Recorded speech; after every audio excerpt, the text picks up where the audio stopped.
Bonjour à tous. Aujourd'hui, j'aborde le sujet du développement personnel.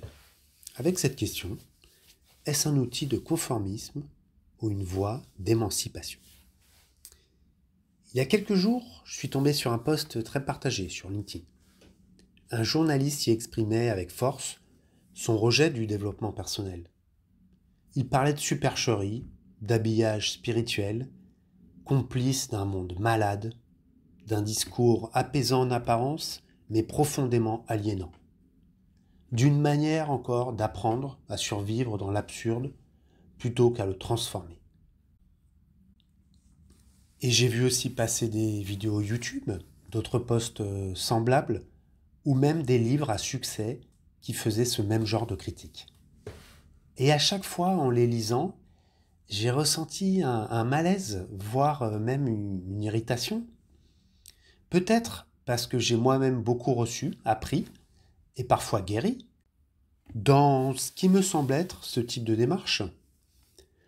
En fait, en prenant un instant pour écouter plus profondément ce qui me touche, c'est le sentiment d'un malentendu et le besoin en moi de contribuer à une société plus apaisée, plus consciente, plus reliée, le besoin que ce que je vis comme une richesse intérieure ne soit pas balayé par des jugements trop rapides.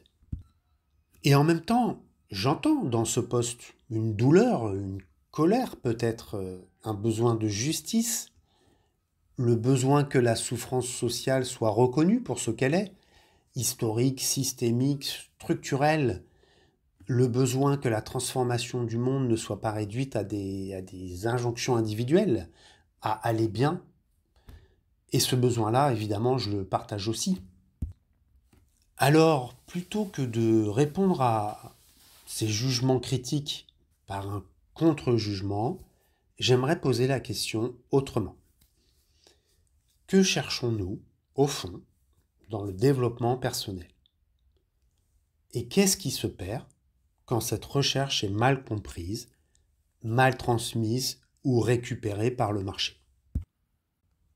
On l'oublie souvent, mais le développement personnel n'a pas de définition fixe. Ce n'est ni une science, ni une école de pensée.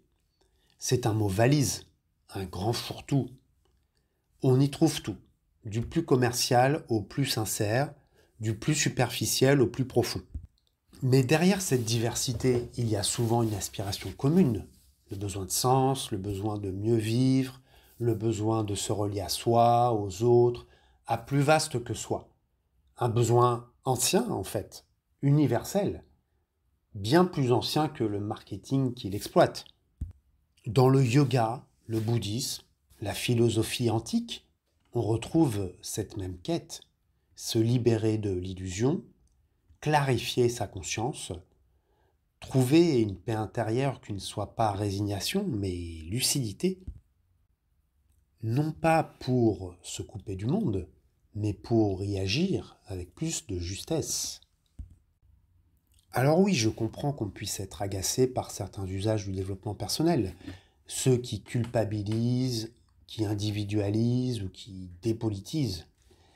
Mais rejeter en bloc ces démarches ne risque-t-il pas de nous priver de ressources précieuses pour traverser l'époque? Certaines pratiques comme le coaching, dans sa forme la plus profonde, peuvent être des lieux d'écoute, de discernement, pour accompagner l'émergence d'une souveraineté intérieure par un questionnement, un art en fait proche de la maïeutique socratique qui fait émerger plutôt qu'imposer, éveiller plutôt qu'orienter. Un espace en somme pour cultiver la présence, la clarté, la vie. Mais je vois aussi que sous le même nom de coaching se diffusent parfois des approches très différentes. Des protocoles standardisés, des recettes appliquées à la chaîne, des méthodes calquées sur des modèles qui n'ont rien d'universel. Prenons un exemple parmi d'autres, ces fameuses méthodes pour devenir un mâle alpha.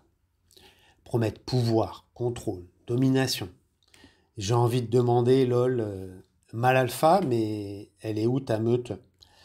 Quel lien, quelle écoute, quel respect du vivant dans tout cela? Alors, je ne juge pas les personnes qui cherchent là une réponse à leur souffrance ou à leur insécurité, mais je m'interroge sur l'intention, en fait, derrière ces discours. Ce qu'ils cultivent en nous, la peur ou la confiance, la fermeture ou l'ouverture, la forme ou la relation. Tout dépend vraiment de l'intention et de l'éthique, en fait, qui sous-tend la pratique. Cherche-t-on à conformer ou à libérer, à performer, s'aligner, mais dans quel but?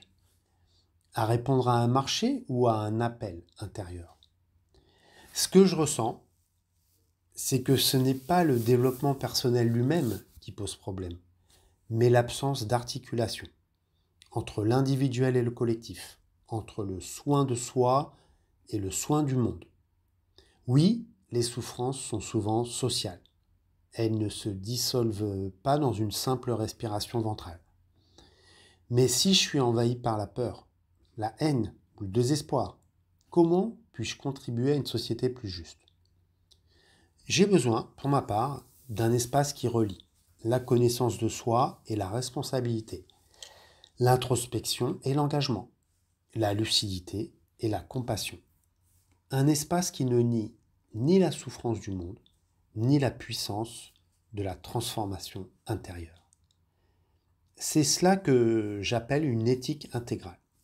Pas une méthode miracle, mais une manière d'habiter les liens.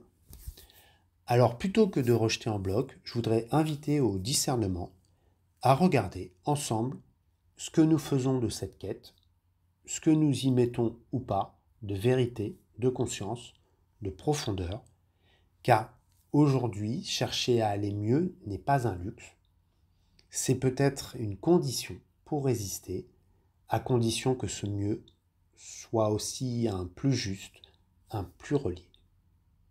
À bientôt!